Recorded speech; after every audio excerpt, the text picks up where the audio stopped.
तो भगवान का स्वरूप है। आप जो भी जिस पद में जहां भी है, आपको बताया गया कि आपका क्या कर्तव्य है। देखो, बड़े बड़े जो ऑफिसर जन हैं, उनको शपथ खवाई जाती है। जो बड़े बड़े पदाधिकारी हैं, एमएलए हैं, सांसद हैं, जो शपथ नहीं ना बोले, आज उनकी शपथ, मंत्री जी की शपथ, तो वो आपको शपथ खवा करके दी जा रही। उस कर्तव्य पे चलिए तो आपकी साधना बन जाएगी, समाज सेवा साधना बन जाएगी, वही भगवान की प्राप्ति का हेतु करा देगी। लेकिन अपने कर्तव्य पे चलना बड़ा कठिन है, क्योंकि फिर विलासिता रुक जाएगी। सरकार पेमेंट देती होगी है, तो बस उसी से जीवन चलाना चाहिए, जितना वो सब समाज सेवा में। पर ऐसा कहाँ हो, कर्तव्य कोई बिरला ही करता होगा, करते होंगे क्योंकि सत्य भी है, तो कहीं करते होंगे। लेकिन जैसे कभी कभी पकड़ में आते हैं कि उनके यहाँ इतना करोड़ रुपया निकला, इतना, तो सरकार का दिया हुआ तो नहीं है पेमेंट, तो कहीं ना कहीं भ्रष्टाचार महाराज जी चरम सीमा पे है महाराज जी। हाँ, तो फिर अब क्या, फिर वो कर्तव्य थोड़ी होता है, वो तो फिर मतलब सब ऐसे ही है, खाओ पियो मर जाओ पशु पक्षी की तरह। मनुष्य जीवन का जो लाभ है वो तो नहीं मिल पाएगा ना। लेकिन इसे कर्तव्य नहीं कहते।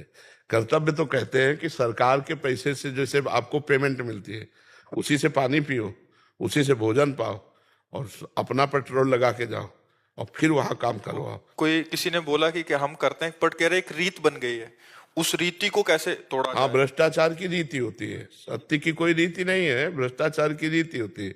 बहुत ऐसा होता है महाराज। अब इन चीजों को तो हम धर्म नहीं मान सकते ना, सत्य तो नहीं मान सकते ना, इनको करे कोई भी करे। महाराज जी उस पैसे से जो व्यक्तिगत जिसने लिया है उसका अहित होगा जीवन में उसके। अब तो है नहीं ना उनके पास, जीवन में वो कभी शांत नहीं हो सकता, कभी प्रसन्न नहीं हो सकता, कभी उद्वेग रहित नहीं हो सकता। तो उसके अंदर का विषय, बाहर तो उसको गाड़ी दिख रही है, बंगला दिख रहा है दूसरों। हाँ, और अभी तो ब्याज है, मूल तो आगे मिलेगा ना। भगवान ने किस लिए तुम्हें भेजा था, क्या कर दिया तुम्हें, उसका भी तो दंड मिलेगा। महाराज जी मानसिक चिंताएं जो होती हैं, क्लेश होते हैं, ये भी दंड का आचरण आचरण आचरण का परिणाम होता है। भले प्रकट में नहीं दिख रहा, बट ये जो मानसिक चिंताएं हो रही हैं, क्लेश बिल्कुल, हो रहे हैं, हमारी गलतियों का परिणाम ब्याज ही है, मूल तो दंड मिलेगा। भय, चिंता, शोक, उद्विग्नता, ये सब उसी का परिणाम होते हैं, उसी का परिणाम होते हैं।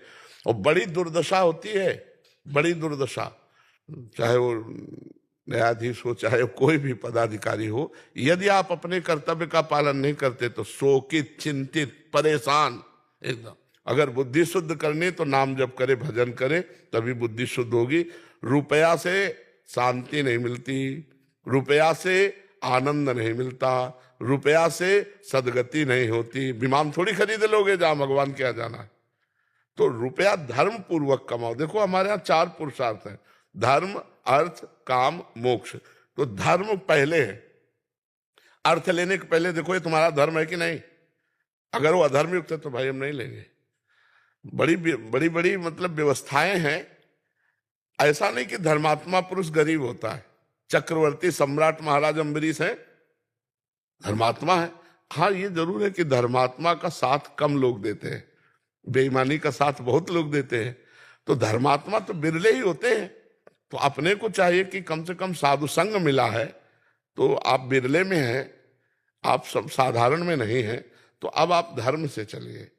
धर्म में कठिनता हो सकती है, लेकिन ऐसा नहीं हो सकता कि उसकी सदगति रुक जाए या उसका आनंद शोक में बदल जाए। हम कई बार बताया, अधर्म करने वाले हाइलोजन की तरह चमकेंगे, पर फ्यूज इनको पक्का होना है, पक्का होना है, आप समझ लो। धर्मात्मा पुरुष दीपक की तरह जलेगा, लेकिन वो कुल परंपरागत चलता रहेगा, और अधर्मी पुरुष हाइलोजन की तरह एकदम नष्ट हो जाएगा। डरो बेईमानी के पैसे से, डरो बेईमानी करने से, दूसरों को दुख पहुंचाने वाले कार्यों से डरो। अब ऐसे ऐसे कार्य सामने आते हैं, और वो जान रहे हो तुम निर्दोष है, और फिर भी आप उसकी मतलब हानि कर रहे हो, तो भगवान फिर दुखिया को न सताइए, दुखिया देगा रोए, और जब दुखिया के मुखिया सुने तो तेरी गति का होए। तो बस ये समझना है। ये आपकी बातों का बहुत प्रभाव भी हो रहा है हमसे। जैसे यहाँ तो इतने आते हैं, हमसे लोग मिलते रहते हैं, तो काफी जने ऐसे कहते हैं कि हमने अधर्म आचरण, जो ये अधर्म का धन आदि निषेध कर दिया है बिल्कुल। बट क्या कुछ जनों की ये भी आती है कि बहुत सिस्टम इतना वैसा हो चुका है कि वो नीचे से ऊपर तक वो मतलब नौकरी करें तो कैसे, क्या छोड़ दें, या करें तो फिर इतने ज्यादा दिक्कतें आती हैं। चलती चक्की देख के दिया कबीरा रोए, दो पाटन के बीच में साबित रहा न कोई। तो चलती चक्की देख के दिया कमाल ठठाए, और रहा सहारे कील के तो बाल न बांका जाए। कील कौन है? भगवान। अगर भगवान का आश्रय है तो हमें ये थोड़ी कि नौकरी छूट जाएगी तो क्या होगा। नहीं भाई, हम अधर्म पूर्वक नौकरी नहीं कर सकते, ये इस्तीफा लो। हम लेबरी कर सकते हैं लेकिन अधर्म आचरण नहीं कर सकते।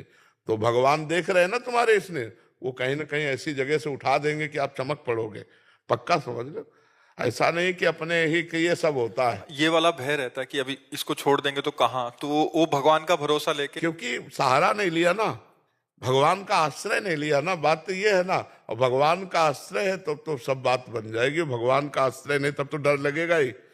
यार भैया, परिवार चलाना है, 4 रिश्तेदार नातेदार को देखना है, तो अब रुपया चाहिए। और जब ये सब चलता है तब फिर पता चलने लगता है कि पत्नी बीमार, बेटा ऐसा, वो ऐसा, और इतना दिमागी सिस्टम परेशान कि अब उसको रास्ता नहीं मिलता। तो भाई, चाहे जितना आचरण आपका अगर अपवित्र है तो अशांति हो। तो बिना भगवान के आश्रय के भजन के सुख शांति नहीं है। जो जितना अधर्म करेगा परिणाम में उसको दुख भोगना पड़ेगा। जो धर्म से चलेगा तो वर्तमान में दुखी हो सकता है, परिणाम में वो बड़ा आनंदित रहेगा। पीयूष उपाध्याय जी उज्जैन से। राधे राधे। राधे राधे महाराज जी। राधा वल्लभ श्री हरिवंश। महाराज जी, आपके चरणों में कोटि कोटि प्रणाम। महाराज जी, एक चौपाई है, प्रारब्ध पहले रचा पीछे रचा शरीर, तुलसी चिंता क्यों करे भजले श्री रघुवीर। महाराज जी, इस चौपाई के अनुसार सब कुछ पहले से ही निश्चित है, तो महाराज जी केवल प्रारब्ध, सब कुछ क्या निश्चित है? हमारी भगवत प्राप्ति निश्चित है क्या? हमारे पाप कर्म निश्चित है क्या? प्रारब्ध 2 कर्मों से बनता है, पूर्व संचित कर्म से निकालकर शुभ और अशुभ, जो हमको सुख और दुख केवल दे सकते हैं, बस। इसके बाद हमारी बुद्धि रची गई है। अब हम बुद्धि से सुमति के मार्ग में चलते हैं या कुमति के मार्ग में चलते हैं, ये हमारा निर्णय होगा। ये नई खेती होगी हमारी। मनुष्य जो है, हम कोई गधा पशु नहीं है कि केवल प्रारब्ध ही भोगने आए हैं। हम नवीन कर्म करके प्रारब्ध को विध्वंस करके भगवत प्राप्ति करेंगे। समझ पा रहे हो? प्रारब्ध कोई देवता नहीं है, भगवान के दास हैं, अविनाशी अंश हैं। ये शरीर पर प्रारब्ध आता है, हमारे पे नहीं आता। बताओ ना, तो क्या परेशानी है? गुरुजी, बस ये है कि प्रारब्ध के कारण आज का भविष्य निश्चित होगा या फिर जो लिखा हुआ है। प्रारब्ध के कारण भविष्य निश्चित नहीं होता, क्रियमाण से अब हम भविष्य बनाएंगे। क्रियमाण माने नया कर्म। हाँ, प्रारब्ध। अब जैसे हम भजन मार्ग में चल रहे हैं, अब हमारे प्रारब्ध ने लात मारी, गिराया 35 वर्ष की अवस्था से किडनी फेल। लेकिन हमारा पुरुषार्थ, भगवान की कृपा कि 18 वर्ष में 18 मिनट भी अपने को रोगी नहीं माना है। और रोगी शरीर है और कष्ट भोग रहा है, सब हो रहे, लेकिन दिनचर्या भी हो रही। मान लो कल दिनचर्या ना हो तो हमारा चिंतन थोड़ी रोक लेगा प्रारब्ध। प्रारब्ध केवल सुख और दुख देगा शरीर को, कर्म से इसका कोई संबंध। कर्म से क्या संबंध है? हम प्रारब्ध लात मारेगा के, जैसे आपने बहुत बढ़िया पढ़ाई पढ़ी, डिग्री आपके पास है, लेकिन प्रारब्ध में आपको दुख भोगना तो कहीं नौकरी आपको नहीं मिलेगी। समझ रहे? लौकिक। लेकिन आप नाम जपना शुरू कर दें तो लौकिक और पारलौकिक दोनों सुखों की भीड़ लग जाएगी। यह है प्रारब्ध को विध्वंस करने का एक बाण। त्रैताप नशावन एक बाण, भवरोग नाशन एक बाण, लोक परलोक में समस्त सुखों की प्राप्ति एक बाण। जा सुनाम भव भेषज हरन घोर त्रय शूल। भगवान का नाम तीनों शूलों का नाश करने वाला, और इस भवरोग का नाश करने वाला, प्रारब्ध को भोगने की सामर्थ्य देने वाला, संचित कर्म को विध्वंस करने वाला और क्रियमाण को महान बना देने वाला। मनुष्य जन्म है प्रारब्ध के अधीन नहीं। प्रारब्ध केवल आप व्यापार कर रहे हैं, आपका बहुत बुरा प्रारब्ध है तो घाटा लगेगा आपका, बस इतना कर सकता है। लेकिन आप प्रारब्ध को विध्वंस करने वाला सूत्र अगर जान गए, रामकृष्ण हरि राधा जो भी नाम, अब आपका मंगल हो जाएगा। कोई हाँ नाम ही है, दूसरा कोई उपाय नहीं। आप समझिए, कलिकाल मलायतन मन कर देख विचार, श्री रघुनाथ नाम बिन नाहि नान आधार भगवान का भजन, और ये सब विध्वंस कर देता है, सब विध्वंस कर देता। पक्का मानो प्रारब्ध कुछ नहीं, इससे बुरा प्रारब्ध क्या हो सकता है जो हमारा है? क्या है प्रारब्ध हो सकता है? कितनी परेशानियां। आओ तुम हमारा क्या कर लोगे? अविनाशी के बच्चा है, अविनाशी के बच्चा है, तू विनाश शरीर का कर सकता है, मेरा नहीं। और राधा राधा राधा अभ्यास किया, राधा राधा राधा क्या कर लेगा? नाम जब से ही होगी सब। नाम जपत आई सब सोई, देव सुबुद्धि कृपा करि मोय, पोई सुगुन माला रचो, नित्य सुकंठ जो पहिरवतास। नाम जपते ही सब ज्ञान विज्ञान जागृत हो जाएगा। जो नाम जप नहीं करता वो ज्ञान विज्ञान होते हुए भी वो इसी माया में फंसेगा, काल प्रवाह को नहीं तोड़ सकता। जड़ चेतन की ग्रंथ का भेदन करने वाला ज्ञान नाम से होता है। राम नहीं कह पाते थे, मरा मरा कहे तो ब्रह्म ऋषि हो गए। समझ रहे हो? नाम नहीं तो हम कुछ नहीं मानते। नाम अंक है और हर साधन शून्य है, गोस्वामी जी ने कहा है, तुलसीदास जी ने, शून्य शून्य शून्य, कुछ नहीं बराबर शून्य। और एक शून्य 10, एक शून्य 100, एक अंक लग गया ना, अब शून्य 10 गुना फायदा देता चला जाएगा, 1000, 10,000, लाख ऐसे बढ़ता चला जाएगा। तो यदि नाम जप करते हुए हम किसानी कर रहे हैं, व्यापार कर रहे हैं, सब कर, बड़ा मंगलमय जीवन। नाम के बिना सब जीवन अधूरी। गोस्वामी जी का चैलेंज है, विनिश्चितम बदामिते नान्यथा वचांस में हरिम भजंती नरा भवसागर, बारी मथे घृत होए बरु सिकता ते बरु तेल, और बिनु हरि भजन न भवतरी, या सिद्धांत अपेल। हमारी कुंडली में नहीं लिखा है कि इसको भगवान की प्राप्ति होगी। ये हमें नया निर्माण करना होगा भाग्य। हम मनुष्य बने हैं नए भाग्य का निर्माण करने के लिए, प्रारब्ध के अधीन नहीं, ग्रह नक्षत्रों के अधीन नहीं। ये तभी होगा जब भगवान की अधीनता स्वीकार करोगे। भगवान की अधीनता नहीं तो तमाकू अधीन कर लेगी। एक तमाकू अधीन कर लेगी, उसके बिना नहीं जी सकते। चाय अधीन कर लेगी, और तो माया की पूरी बात जाने। और हम प्रभु के बिना नहीं रह सकते, ऐसा कौन बोलेगा? कोई बिरला ही बोलेगा ना, हम राम जी के बिना नहीं रह सकते, हम श्री जी के बिना नहीं रह सकते। तो ये बात समझ रहे, प्रारब्ध कोई हवा नहीं है। नाम जब से सब कुछ कटेगा। सब सब हमने कहा, शब्दों पर ध्यान दीजिए। नाम जब प्रारब्ध भोगने की सामर्थ्य देगा, नाम जब संचित कर्मों को भस्म करेगा, नाम जब क्रियमाण को महान बना देगा, भूत भविष्य वर्तमान तीनों तुम्हारे पावन हो जाएंगे। नाम जप करो, सब मंगल हो जाएगा, सब मंगल हो जाएगा। नाम जप नहीं तो हमारी आस्था नहीं है। ये न समझो कि हम मतलब और मार्गों को जानते नहीं, चल के आए हैं और मार्ग, काशी से आए हैं।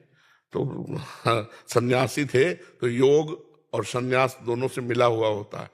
तो कर्मकांड को भी जानते हैं क्योंकि ब्राह्मण के घर जन्म हुआ था, और काशी में रहे तो सांख्य योग, ज्ञान योग, वेदांत को भी जानते हैं। और सन्यास में योग प्रधान होता है, इसलिए योग मार्ग को भी जानते हैं। और भक्ति मार्ग की तो चरम सीमा वृंदावन है ही है, इसलिए सबका सार निकाल के राधा, ये 2 अक्षर तभी हम जोर जोर से दौड़ते रहते, राधा राधा राधा, जप के देखो, जप के देखो। अरे भाई खा के देखो, कोई पैसा थोड़ी लग रहा है, फ्री है राधा नाम, कोई पैसा राधा राधा राधा। अब आपको राधा नाम पे श्रद्धा हो तो हमारे प्रिया प्रीतम के बहुत से नाम, राम नाम है, सिया नाम है, कृष्ण नाम है, हरि नाम, उन्हीं के सब तत्व तो एक ही है ना, 100-200 थोड़ी है। उन्हीं के नाम अनंत है, हरि अनंत, हरि कथा अनंता। नाम जप करके देखो, परम मंगल हो जाएगा। प्रारब्ध मिटिया मेट कर देगा। नाम जप कर जपोगे तो प्रारब्ध का मिटिया मेट हो जाएगा। 18-19 साल हो गए भोगते हुए इस शरीर को। अब जब जिस दिन जाना है तो जाना ही है, पक्का होगा, वो तो है ही है। कब कब जाना है, सुबह की शाम हो तो भगवान जाने। पर जाने की बात से हम ऐसे तैयार हैं जैसे किसी को अपने प्रियजन के पास जाना हो ना, परदेश से अपने घर जाना हो तो कैसा उत्साह होता है, ऐसा हमें उत्साह है मरने का। उत्साह है क्योंकि अपने प्रिया प्रीतम से मिलेंगे, अनंत जन्मों से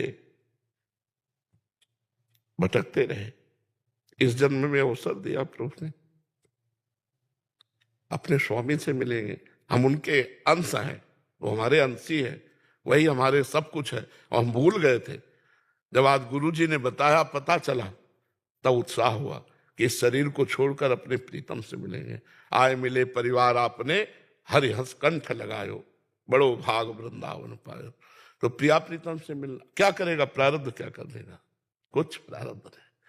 प्रारब्ध हमारे ऊपर नहीं, शरीर के ऊपर है। और शरीर हम नहीं है, हम भगवान के अंश, अविनाशी चेतन अमल सहज अविनाशी जो स्वरूप हमारा है वो आनंद ही आनंद है। दुख किस बात का है? दुख का तो लेस नहीं, कहाँ दुख है, किस बात का दुख है? प्रारब्ध दुख देता है या सुख देता है? और वो दुख सुख दोनों हमारे लिए दुख ही है। वो दुख सुख दोनों हमारे लिए दुख है। जो सुख है वो इनमें है, प्रभु में है। जब नाम जप करते हैं उनकी रूप माधुरी, लीला माधुरी, गुण माधुरी, और ठसक है हमारे माई श्यामा जी को राज, मेरी महारानी श्री राधा। क्या भय, क्या प्रारब्ध? अब बताओ, इस समय क्या आपको दुख है? केवल सुन रहे हो चर्चा, वो अगर चिंतन चल रहा है उनका तो फिर कैसी छाती होगी चौड़ी।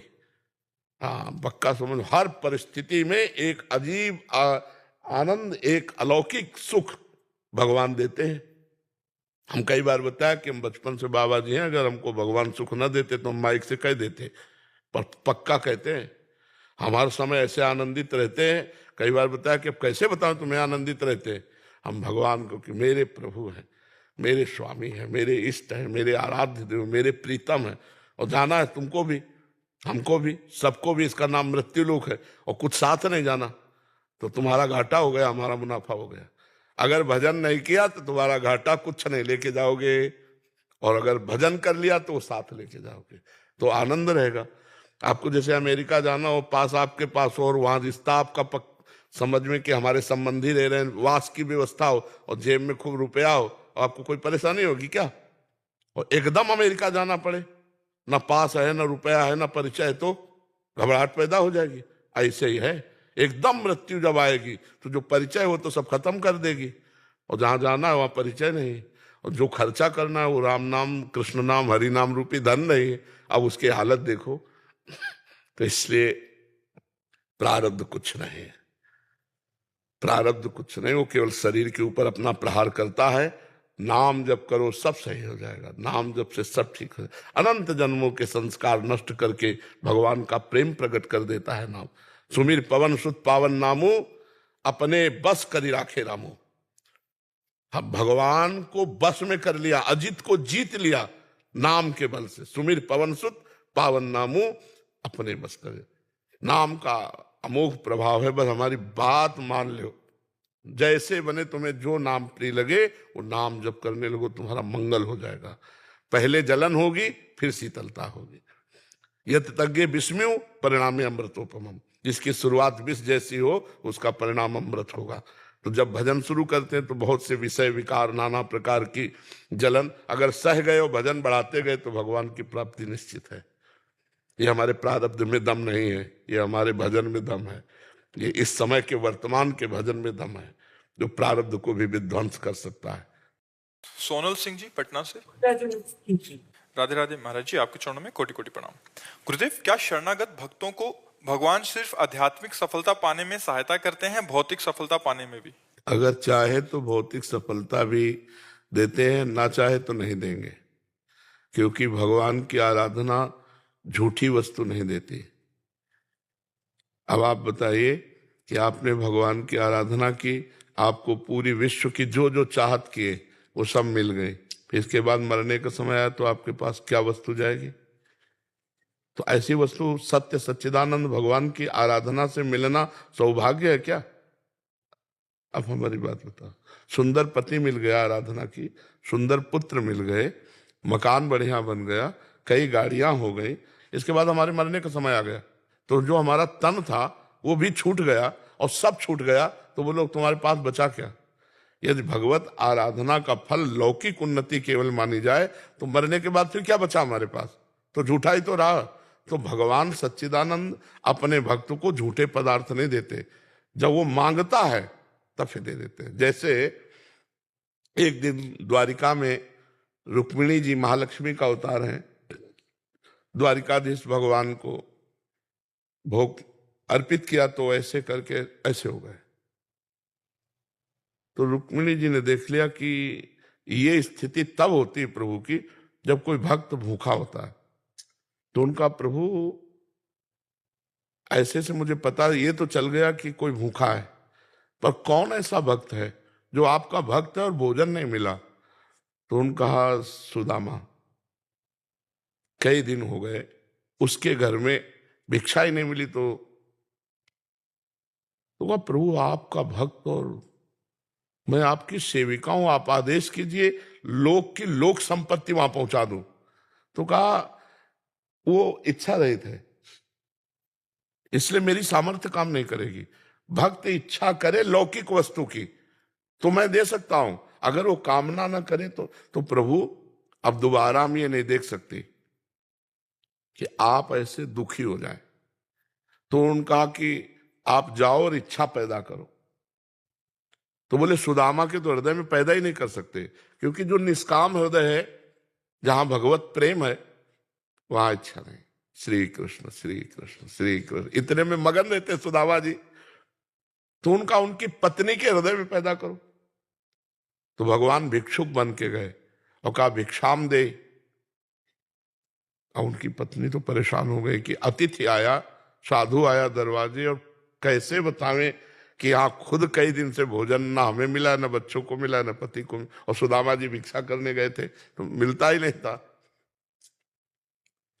उनकी पत्नी निकली और कहा कि हम सूतक में हैं। सूतक दो प्रकार का होता है, एक बच्चा जन्म होने पर और एक मरण होने पर। तो उनका जनना या मरना भगवान ही तो है ना, तो उनका जनना मतलब जन्म हुआ है। तो बोले 10 दिन बाद आ जाएंगे। बोले नहीं कभी मत आना, हमारे यहाँ ऐसे बालक का जन्म हुआ है कि ये सूतक जाएगा ही नहीं। बोले क्यों मजाक करते? बोले हाँ हमारे यहाँ दरिद्रता का जन्म हुआ है, कि अर्थात हमारे पास कुछ नहीं कि हम आपको दे सकें। तो उनका कैसी बात करते हैं, आपके पति के मित्र हैं द्वारिकाधीश, जिसके भगवान द्वारिकाधीश मित्र हो उसकी ये हालत हो। आप कभी अपने पति से कहा? तो उनका हमारे पति श्री कृष्ण प्रेम में इतने मगन रहते कि इन सब बातों का अवसर ही नहीं कहने का। बोले आज कहना हमारी प्रार्थना है। भगवान प्रार्थना करके गए। तो उनकी पत्नी इंतजार करे जब सुदामा जी आए, तो उनका क्या मिला भिक्षा में? उनका कुछ नहीं, तुलसी दल लाओ और चरणामृत लाओ, उसी को बांट लेते पान करते हैं। तो उनका सुना है तुम्हारे द्वारिकाधीश मित्र हैं। बोले हाँ। तो बोले एक बार जाके कहो ना कि हमारी हालत ऐसी। बोले कदापि नहीं, मैं नहीं कर, मैं अपने श्री कृष्ण से केवल प्यार करता हूं, प्रेम करता हूं, उनसे लौकिक वस्तु की चाहने। तो मिलने तो जा सकते हो। उसने विचार किया अगर ना भी मांगेंगे तो हालत देखकर दया तो आ जाएगी ना, तो कुछ ना कुछ दे देंगे। तो उनका मिलने तो जा सकते हो। बोला मिलने तो जा सकता हूं, पर दोस्त के पास जाए या गुरु के पास जाए या बेटी के यहाँ जाए तो कुछ लेके जाना चाहिए। जैसे बेटी के यहाँ जाए कुछ लेके, गुरु के पास है तो भाव में पत्र पुष्प जो वैसे, और अपने मित्र के पास जाए। बोले शास्त्रीय आज्ञा है तो क्या भेंट लेके जाऊं? उनका भेंट तो देखो फिर मांगती है। तो कई घरों में मांगा तो दिया नहीं। एक घर में जो पछोरने के बाद चावल टूटे हुए होते ना, वो उन्हें तंदुल कहते हैं। टूटे हुए चावल ऐसे इतने से फटे कपड़े में बांध के भगवान के लिए भेंट में। जब वहां बहुत बड़ा प्रसंग है, पर हम प्रधान प्रसंग, जब वहां पहुंचे तो द्वारपाल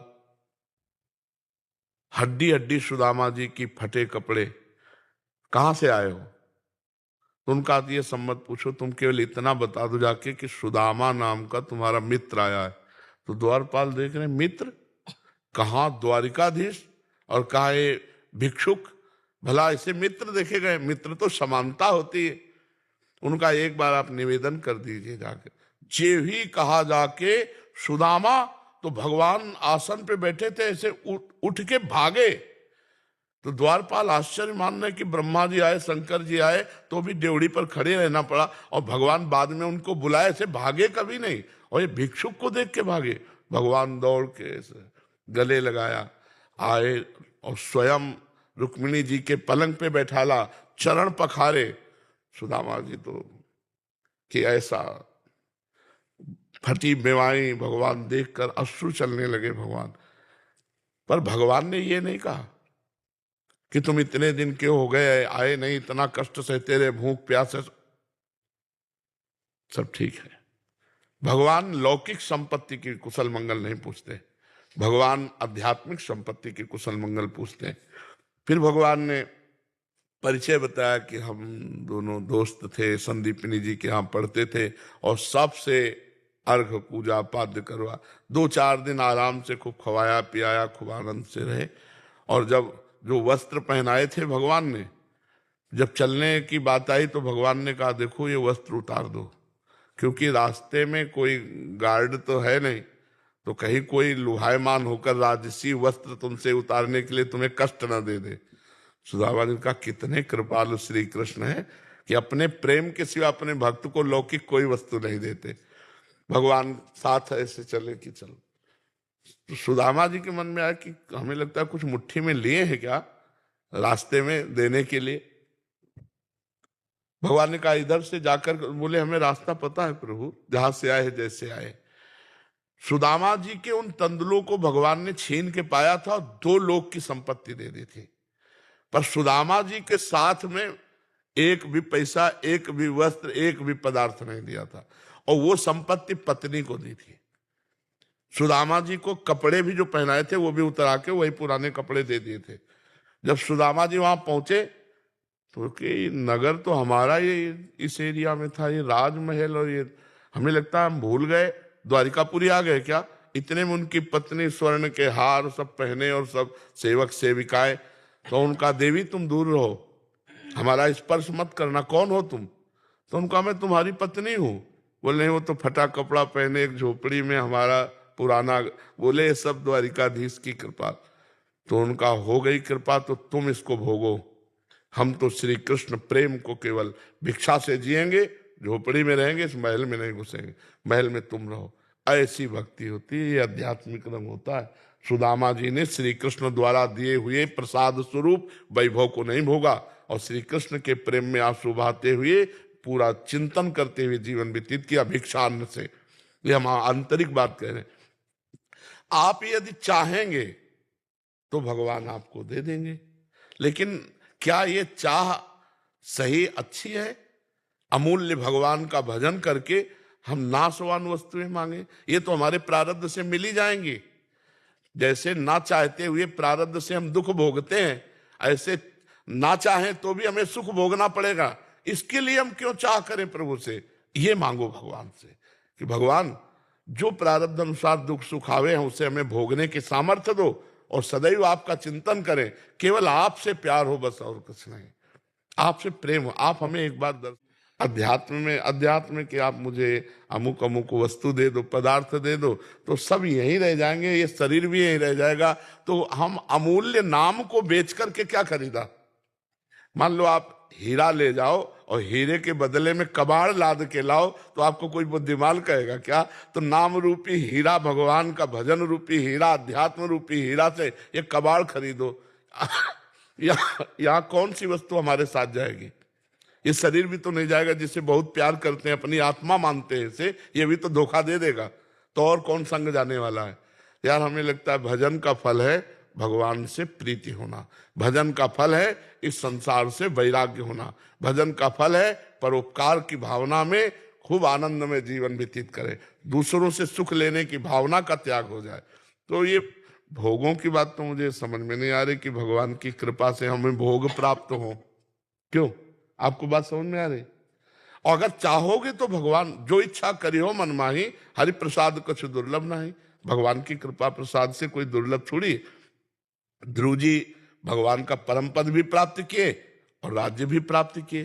प्रहलाद जी भगवान का परम पद प्राप्त किए, राज्य भी प्राप्त किए। अम्बरीश जी चक्रवर्ती सम्राट भी थे और भगवान के प्रेमी भी थे।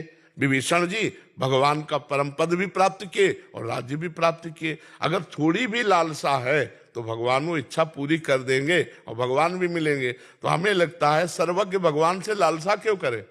जब वो कह रहे हैं योगक्षेमम वहाम्यहम, तो भैया हम तो ऐसे, आप देख लो क्या देना है और क्या लेना है वो आप समझ लो, जो लेना हो सो उठा लो और जो देना हो सो दे दो। आपके हम आपके, नाथ सकल संपदा तुम्हारी, मैं सेवक समेत सुतनारी। बढ़िया आनंद से काहे को मांगोगे भगवान से? काहे को मांगे? अच्छा ना मांग पूरी करें, वो सर्वज्ञ हैं कि इसको दे देंगे तो ये बावरा हमारा भजन ही छोड़ देगा, तो आपकी श्रद्धा फिर कम हो जाएगी।